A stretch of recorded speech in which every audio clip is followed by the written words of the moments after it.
Hey peeps, we are back. We are talking The Real Housewives of Salt Lake City, Season 3, Episode 14, which is the season finale. Hey, before we get into the video, please do me the honors of subscribing to my channel, hitting the notification bell so you can always be notified when I post new content, hitting the thumbs up because that does wonders for my channel, and share. Thanks. All right, so before we get into the show, let's talk about some housewife news. Okay, I know a couple of videos ago, and I can't remember which video it was, we were talking about the Ultimate Girls Trip season 4, and we were talking about who the cast may be. Well, Bravo and Peacock has released and confirmed who will actually be on this upcoming season. From Orange County, we have Vicky and Gretchen.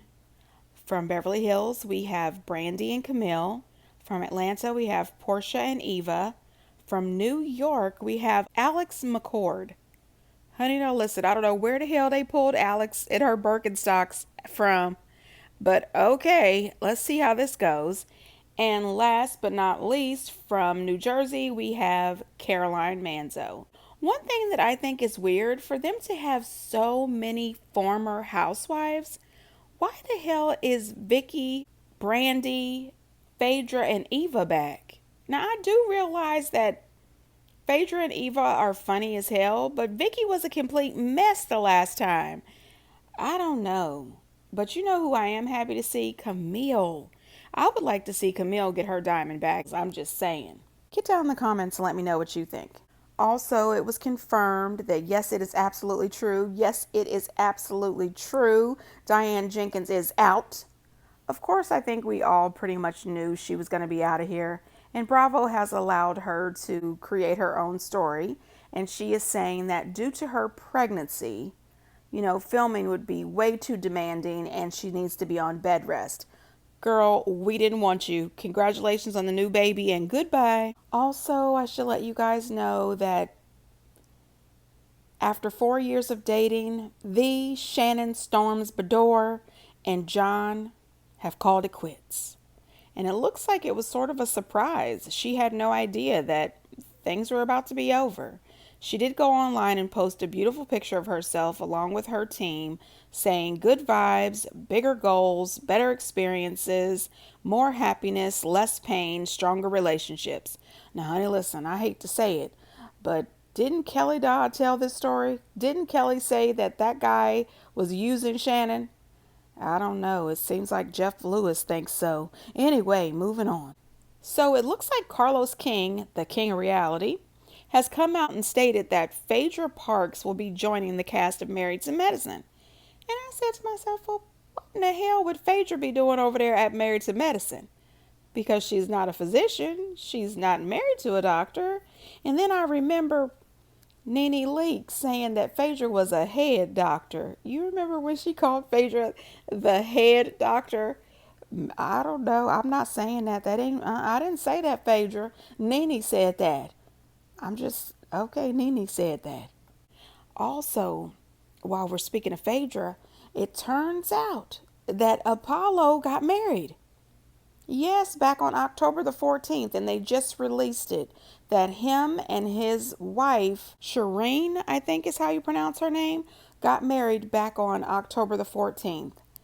Looks like it was a very small, intimate wedding at their local chapel with just a couple of friends, but they look happy, and they have been together for about 7 years, so good luck to them. Now on to the show. All right, so I'm just going to start out and say thank you, thank you, thank you. This is the season finale, and I have had it. Salt Lake City has not entertained the way I expected them to, and the ratings show it. So we start out this episode, and Heather is having her book launch party and her choir party. And let me just say up front, during the holiday season, Heather and her choir posted some stuff on Instagram. And let me tell you, they sound good. That choir was really good. But one thing I did notice, there wasn't a housewife in the group. The only housewife that was in that choir was Heather. The rest of them girls wasn't there. Honey, now listen, I don't know who that was on Instagram, but those people got together. They've been practicing. Okay, they sounded great. Unlike the people on the show. This Amazing Grace, it didn't sound so amazing. I'm just saying. Anyway, Heather is launching this book, Bad Mormon. And I would just like to say right now, Heather, don't do this no more. Okay? This is 3 seasons that you have used this Bad Mormon storyline. I don't want to hear it no more.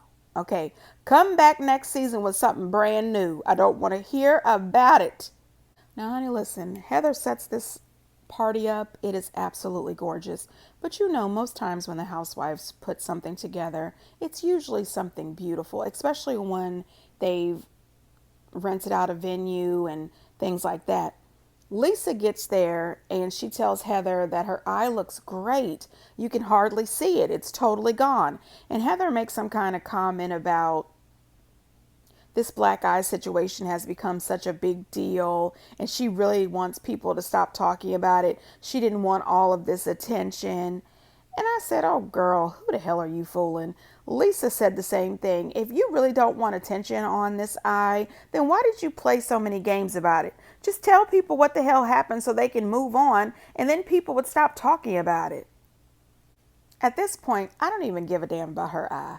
I really don't. And if they come to the reunion and tell us that she got that black eye because she had an accident in their bathroom and none of these girls busted her in the eye, I'm going to be pissed.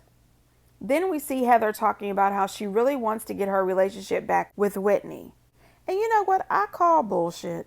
I really do. Because if you really wanted to get your relationship back with Whitney, you would grow the hell up. She would grow the hell up. Both of you grown women would sit down with a charcuterie board, some palomas, no cameras, no microphones, and talk this out. There's nothing that has happened in this relationship that the two of them could not talk it out and work through it. This is ridiculous. I think most of this has to do with the fact that Whitney wants to be friends with Lisa. Heather, you got to get over it. You got to get over it. If you want to pull bad weather back together, you're going to have to just realize it's going to be bad weather with a side of sunshine. Lisa Barlow is the sunshine in the group. And let me just tell you, Whitney wants to be friends with Lisa. So let it go. You and Lisa talk to each other when you want to gossip together. When you want advice from each other, you're able to sit down and have a conversation. Jen pulled our friend Jake aside and told him, don't get too close to Angie because she's the one that punched Heather in the eye. And she's trying to put rumors out there and ruin my good name because hers is in the toilet. Guess what? Everybody is saying that perhaps her and Heather were in their room doing Barbie scissor kicks and then Jen beat the shit out of her. What do you mean by Barbie scissor kick? I really don't think I like this mental visual. My part, it had me. Sorry. I can't tell. Am I on key? I have no idea. I know a lot of other people aren't. Yeah, this is great. Give her all Let her me finish strokes. something. Okay, wrap it up. I was talking to Whitney and then everyone just jumped over here. Are going around spreading rumors that I gave Heather a black eye. That is a lie. I never said that. You didn't say anything about me giving Heather black No, eye I or did being not. involved. She gets abusive and bully-like to people like me who have had her back. You know, Angie, she's telling me that this girl has pushed her to the brink of suicide, so I have her back. And then now everything's like, was it even real? Like, did she really push you to that, or is it all fake?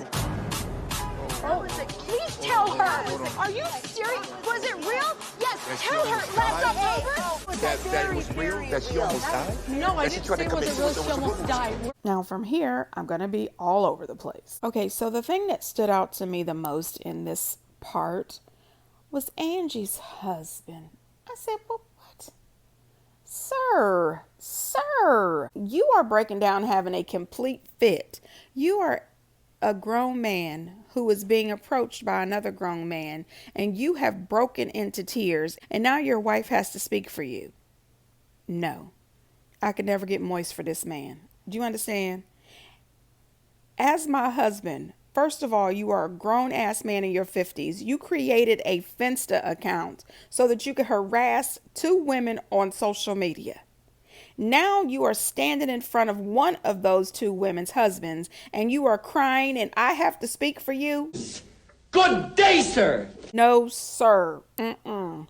The only thing that's getting me moist again is, can you run me those bank statements? I'm not playing with you. Bye, boy.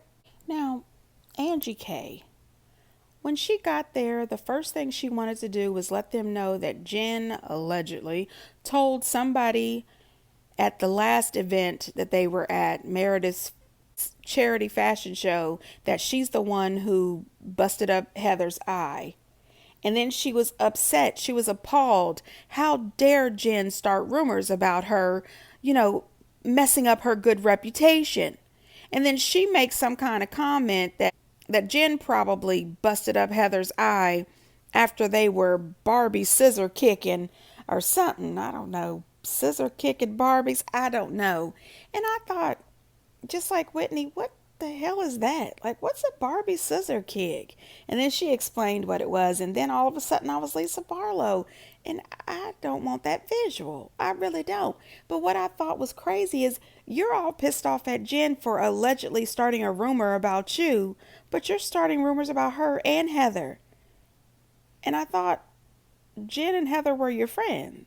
I mean, I know that Jen's not your real friend, but I also know that you're not her real friend either. And it's weird because throughout this whole season, Angie has been going back and forth about how she's such a good friend to Jen. She rides or dies for Jen. She stands up for Jen. But every chance you get, you talk bad shit about this lady behind her back. So to me, you're not a friend.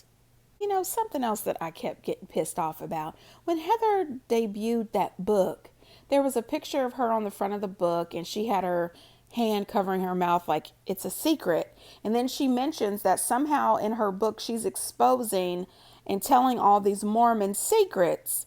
And I said, well, how are you all right with exposing and telling all these Mormon secrets, but you won't tell us the secret behind that damn eye? I mean, I'm right, I'm over the eye. I'm just saying. Back to this Angie K. Now, woman, listen. She was doing too damn much.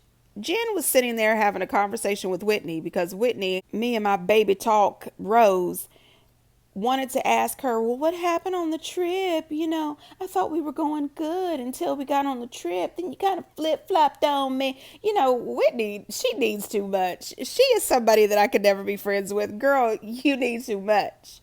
Okay, I can't do all this hand holding and pacifying. I'm tired. Anyway. While they're sitting there having this conversation, all of a sudden Angie and Dana walk up because, honey, the thirst is real and they want these snowflakes. And I understand. But to me, Angie did too much. I feel like she played herself. Girl, you came off looking. I done trekked 5 miles through the desert thirsty. I mean, she's interrupting the conversation, telling Jen to speed it up, move on. I want to talk about something else. Girl, who the hell are you? Seriously, Jen has gave you your check. She don't owe you shit. You already told us that the check cleared. I'm just saying. I am no big fan of Jen Shaw, but at the same time, you are doing too damn much. And then for her to come out and ask Coach Shaw about the whole take away her life situation. At first I thought, how in the world can she fix her mouth to approach this woman and her husband and ask them about this? What the hell is going on? But then after I rewound it and watched it a few more times, I don't think she was questioning if the attempt was real. I think she was questioning if the attempt was really over the Angie H situation, which I think that I was questioning that too, thinking his Finsta had your name in it, but he really went after Lisa. And it's weird too that Lisa is there at the party as well. And this grown man harassed Lisa on his Finsta, but he didn't go cry an apology to Lisa either. That was weird. I think that he should apologize to Lisa too. But I still think this was too much. Angie K does not have the right to put that out there to everybody at the party that this woman attempted to take her own life. I mean, what kind of crap is that? I mean, she did say it on national TV, so most of those people would find out anyway. But I think Angie K was wrong. This is too damn much. Then they messed around and removed this whole scene. Don't get in my face. If I were you, I'd be real nice right now, especially if you want some money on your books. I had been played. By who? Me? Now, this is what pisses me off about this. This was a highlight. They put this in the trailer. This is what pumped the season up, that we were going to see Dana versus Jen, and we were also going to see Meredith versus Whitney. And then they cut it completely out for this little bit that we saw regarding Jen in this trial. Let us see what it was about, how it got to that point. So it seems that Dana must have gotten a lot of people asking her the same question. What the heck is going on? Why did you make those comments to Jen? And she did go out online and she let everybody know that she's not in charge of editing, so she's not really sure why they didn't show everything that was going on with her and Jen in that episode. And I'm going to post her message, so if you want to push pause so you can read her whole thing, you can definitely do that. She did say that there was a lot of build up to that confrontation, and she said that all she wanted to do was to confront Jen about her acting one way when she's with the group and then acting another way when her husband is around, and why she wasn't taking accountability for any of her behaviors and actions. It turns out Dana says that Jen was also making fun of where she lived. She was making fun of her hair. She was calling her husband different Spanish names that were clearly not his name. And it was just very disrespectful. We clearly know that Jen has horrible behavior. And we saw last episode that she was trying to give her a box of color to color her hair. That's one of the things I love about Dana, is that she is rocking her natural hair color. She doesn't care. She lets her grays show. And she looks beautiful to me. She said, I don't know why so much time was wasted filming on her lies and being innocent when we all know how that turned out. She says that during that confrontation, Jen didn't like what she was saying. And in her usual Jen reaction, she got up in Dana's face and tried to yell and dismiss and bark and bark and bark. Dana said, the difference between you and me is that you bark and I bite. And I ain't the one, bitch. Listen, honey, listen, I'm not the one or the two. I'm with Dana on this. Jen does like to get up in people's face and point that finger, screaming and hollering. Honey, no. In certain neighborhoods, in certain groups of people, that'll get you popped. It really will. So I'm not mad at Dana at all. She says, I've always been one to call people out like I see it. It's frustrating that you all didn't get to see what really happened. But it's all good. I just wanted to thank everyone that has been so supportive and so kind to me. Thank you. I'll either be guilty or innocent. You'll be innocent. We know that, right? Can you please check on my family and make sure Coach is okay? I want to show up for Coach. I mean, I know it's all about Jen, as it should be, but how's he doing? He's stressed out. You see him with his glasses and that laptop. He's reading everything. The witness list and saw all the former people in their lives that are going to be testifying. And they also got little excerpts of what they're going to say.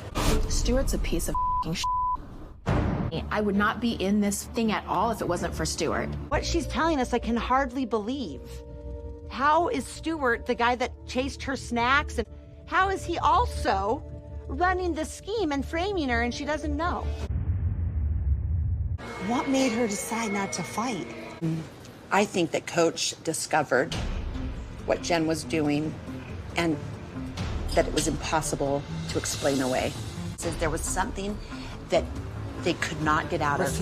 Okay, the gig is up. You have to walk in there. You have to say you did these things and you have to go to prison. And I'll tell you right now, my husband knew about it and my husband was involved. And he said, there you go, sis. I think she did it. I think she did it. Now, honey, listen. This situation with Jen, it just really pissed me off even more when you seen her talking to her mom and her mom says, well, it's going to come back. You're innocent. And then they replayed when her mom said that she was going to cash in her 401k and sell some of her properties so that she can help her daughter because she knew she was innocent. I said, damn, not only did you steal from elderly strangers, you stole from your mama. You had every moment to take your mom inside, get rid of the cameras and your microphone, and tell that woman the truth. You knew you were guilty from the jump. This is ridiculous. I do appreciate that the girls came out there to support her, and I really love the fact that Seth wanted to be there for Coach. But I have to agree with Heather when she thinks that the coach convinced her to plead guilty, because with him being an attorney and him sitting there reading all 3,500 pages of court documents, he can cut through all the bullshit. You know what I mean? He knows what the hell is going on. So I do think that he told her the best outcome is for you to just throw yourself on the mercy of the court, plead guilty, and see what happens. But I don't think that Coach had anything to do with this. And the reason I don't think he had anything to do with this is because the feds were on her for years. And the feds were going through everything with a fine-tooth comb. If he had anything to do with this, he would have been standing in court right next to her. And then Heather listening to Jen talk about how Stewart is evil. She didn't know what was going on. Stewart did all of this behind her back. It's his fault. If it wasn't for Stewart, she wouldn't be where she is. I did not miss Meredith's face. Meredith's head was tilted to the side looking like, girl, who the hell do you think I am? Boo-boo the fool. Cut the shit. And then Heather, she just can't believe it. The reason you can't believe that Stewart would be running this scheme framing Jen is because it isn't true. Nothing this woman has said to you is true. The only thing that you know for fact is that she is crooked. The woman is a pathological liar. She is a fraudster. And Stewart worked for her along with the other 49 people who were part of that 3,500 page document. In the end, it finally clicked for Heather. And she realized Jen is guilty. You spent all of this time doing this ride or die mess, and Jen is actually guilty. And then you have Lisa Six Attorney Barlow sitting off to the side crying with no tears again. Ma'am, cut the shit. Cut the shit. And I would also like to say, did anybody notice the part when Jen asked Heather to check in on the coach and the kids? I was sad, but I laughed because last week when I mentioned the tweet where somebody said, I wonder if any of these ladies going to check in on the coach. Somebody in my comments said they bet Heather would go check on the coach. And then for Jen to ask Heather to go check on the coach, I said, oh God, I hope just check on him. Don't do nothing else. I started laughing so hard. I said, damn it, peeps. My peeps are on it. Okay. Listen, I hope she don't check on the coach because I was hoping he might call me. Anyway, listen, Jen Shaw knew exactly what she was doing. I cannot feel sorry for her. I'm going to jail. I'm going to be away from my kids.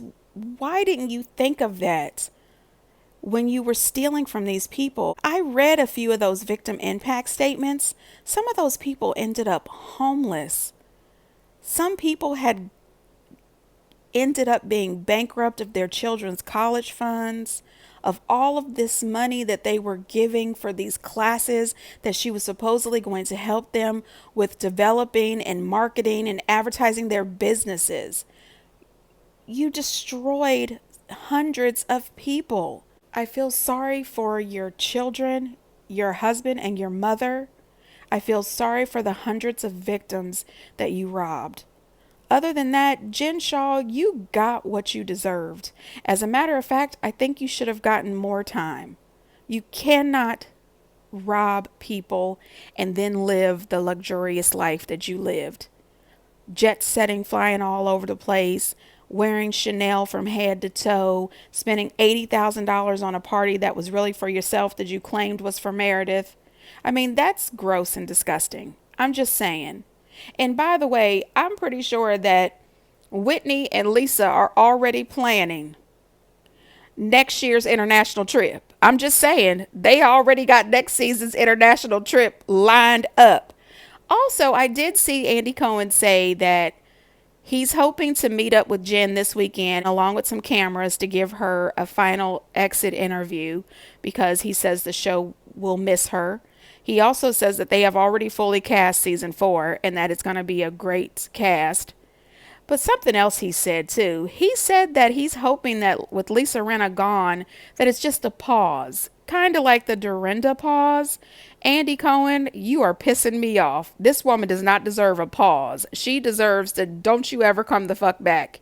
I'm just saying. Anyway, peeps, get down in the comments and let me know what you think. And until next time, bye.